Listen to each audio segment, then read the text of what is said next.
start the night by opening up the lines, and I can already tell you folks it's going to get very interesting. I'm getting some reports of strange lights in the sky from the Oklahoma area. Our affiliate in Oklahoma City is telling us that the state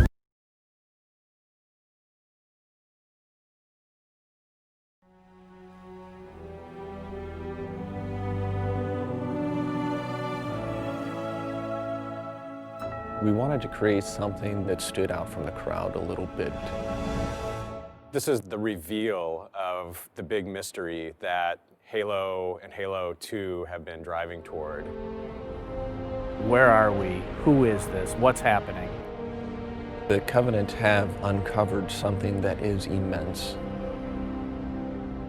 It's this gigantic Forerunner structure that just looks huge. Now that he's looking out over this massive thing, the player's gonna say, what is that?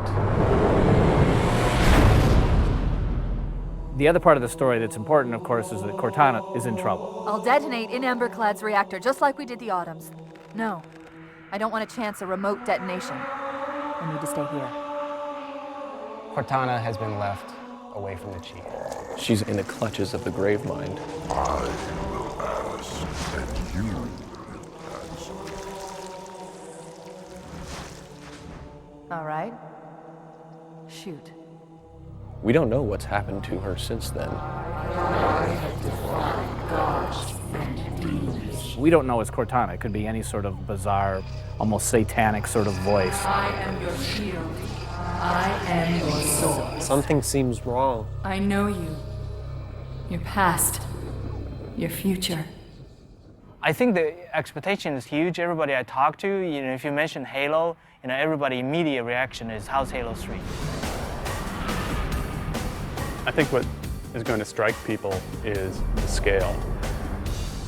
That's real stuff way out there. I mean, we pushed it as far as we possibly could push it. We always wanted to have that epic feel, but due to the limitation of technology, it always fell short.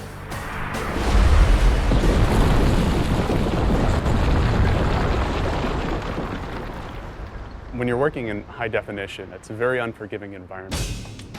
Look at the Master Chief's armor.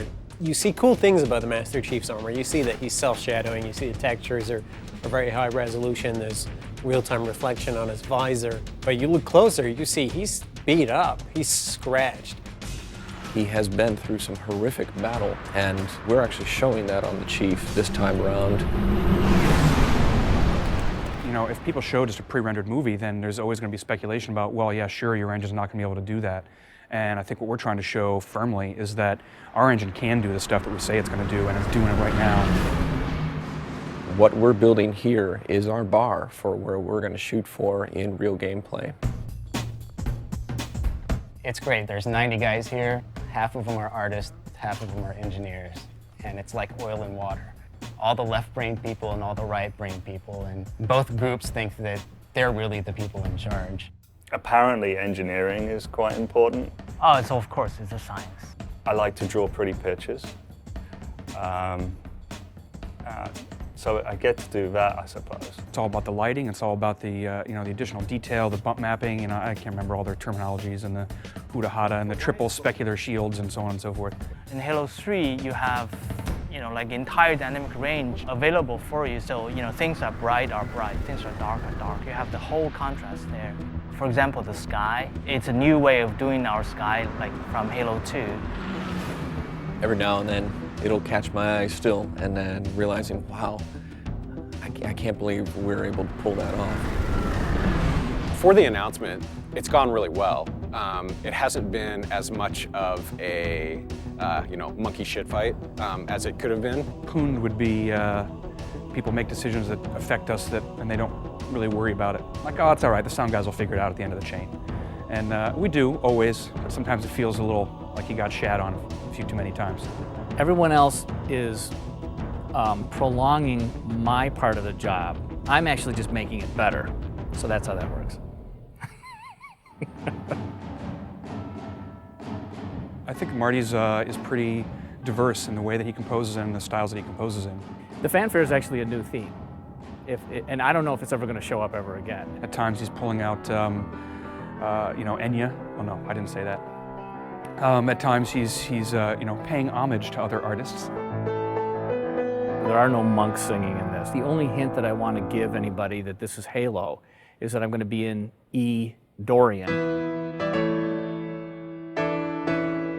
I actually just played an octave on the piano, just straight E's. When I played it back, I realized that it instantly got my attention. For this one, we had a great session with live orchestra, which is a bit above and beyond what we've done in the past. Master Chief is coming out of a desert, blowing heat, wind, completely obscured. So I wanted it to sound almost ethereal, just to bring some tension in and then have it open up slowly. The music and the sound is all about the drama. I'm just trying to absolutely score the drama of this moment.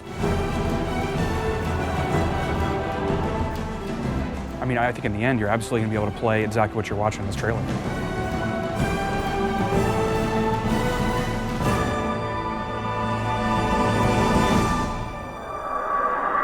This is Spartan 117. Can anyone hear me?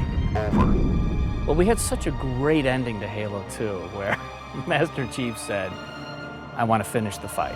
Master Chief, you mind telling me what you're doing on that ship? Sir, finishing this fight. Which had most Halo players universally screaming and throwing their controllers at their TVs because they didn't get to finish the fight. Well, I didn't say anybody threw their controller. They might have dropped it in amazement. You won't just finish one fight, you'll finish all of the fights that you started in Halo 1. I think we're trying to raise an awful lot of questions about what on earth is going to go on in this game. No pun intended. We want this to be the Return of the King. We want this to be the final chapter in an epic trilogy. It's coming, and part of it's already here. It's going to be cool. This is the game. This is the engine. This is what Halo 3 is going to look like.